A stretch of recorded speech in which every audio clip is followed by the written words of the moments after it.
ఆ వరం కోరుకునేటప్పుడు మనకేం కావాలో అనేది మనకే క్లారిటీ లేకుండా, ఆ క్లారిటీలో కూడా మళ్ళీ మనకి ఇన్స్టెంట్గా ఏదైతే అడిగామో అది మాత్రమే కనిపిస్తే హ్యాపీగా ఫీల్ అవుతాం. లేదు అంటే దేవుణ్ణైనా మనం తిట్టేసుకుంటాం, అమ్మా నాన్నల మీదైనా కూడా కోప్పడుతూ ఉంటాం.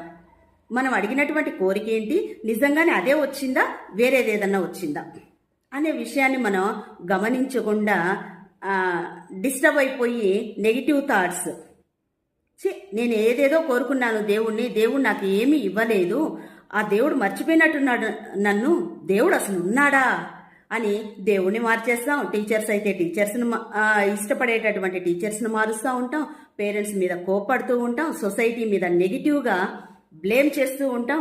ఎక్కడో విన్నాం, మనం బ్లూమ్ కావాలి అంటే బ్లేమ్ అనేది మన లైఫ్లో ఉండకూడదు అని.